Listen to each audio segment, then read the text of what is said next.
عجیب رات تھی۔ مجھے سمجھ نہیں آ رہا تھا میں کیا کروں۔ شادی کی پہلی رات ہی اس نے مجھے کہا تھا کہ مجھے ہاتھ مت لگانا، میں کسی اور سے محبت کرتی ہوں، تم کچھ بھی کر لو مگر میری محبت نہ حاصل کر پاؤ گے۔ اس کی آنکھوں میں آنسو تھے۔ میں اٹھا، وضو کیا اور نماز کے لیے چلا گیا اور اپنے اللہ سے ذکر کیا۔ یہ کیسا امتحان ہے؟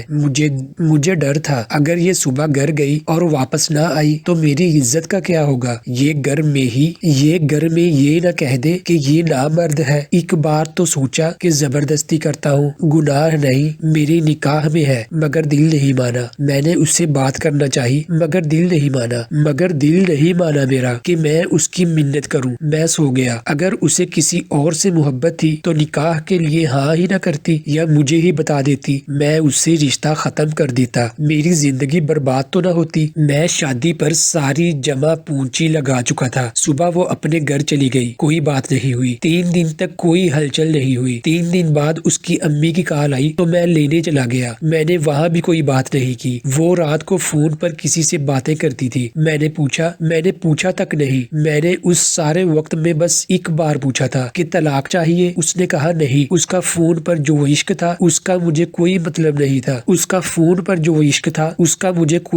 نہیں تھا۔ 7 ماہ ایسے ہی گزر گئے۔ ایک دن اس نے پوچھا، ایک بات پوچھوں؟ میں نے کہا پوچھ لو۔ اس نے کہا کیا آپ کو مجھے دیکھ کر طلب نہیں ہوتی؟ میں نے کہا 25 سال کنٹرول رکھا تو تجھے کیا لگتا اب نہیں رکھ سکتا؟ مگر آج بات کچھ اور تھی۔ میرے دوست نے مجھ سے کہا کہ تمہاری بیوی کسی اور مرد کے ساتھ کسی بوتل میں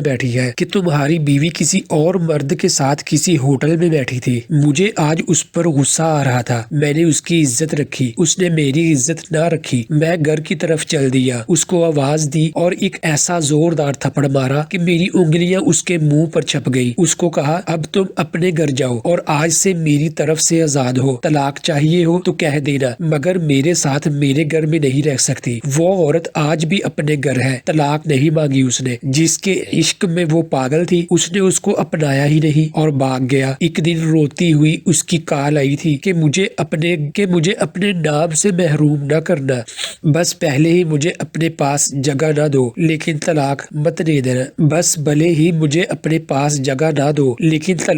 دینا۔ بساک آخری خواہش پوری کر دو۔ میں نے اس کی خواہش کا احترام کیا، طلاق نہیں دی۔ اس کے بعد مجھے 3 سے 4 سال لگے خود کو نارمل انسان بنانے میں، عورت پر یقین کرنے میں کہ ہر عورت ایک جیسی نہیں ہوتی۔ پھر آخر میں نے دوسری عورت سے شادی کر لی۔ اب میرے 3 بچے ہیں۔ میری یہ والی بیوی بہت ہی نیک نکلی۔ پتہ نہیں وہ 2-3 سال جو میں نے حوصلے سے گزارے اس کی وجہ سے اللہ نے انعام کی صورت میں دیا۔ میں اب تھوڑی سی بھی ہمدردی کو بہت بڑی بات سمجھنے لگا تھا۔ میں ذرا سا بھی پریشان ہو جاؤں تو میری بیوی کی نیندیں اڑ جاتی ہیں۔ اس کو مجھ سے عشق ہے اور بے انتہا عشق۔ ایک وہ پہلی عورت، ایک یہ عورت، میں تو وہی تھا وہی ہوں۔ میری پہلے والی بیوی اب پاگل ہو چکی ہے، میرا نام لکھ لکھ کر چومتی رہتی ہے اور گلیوں میں پھرتی رہتی ہے۔ اسے اپنی ہوش ہی نہیں رہی۔ اب لوگ اب بھی کہتے ہیں میں ظالم ہوں، اس پر ظلم اتنے کیے کہ وہ پاگل ہو گئی۔ اب میں کیا کہوں لوگوں سے؟ حرام محبت کا مقدر ذلت ہی ہوتی ہے۔ ہوش کرو، حرام محبت کا مقدر ذلت ہے، بس ذلت۔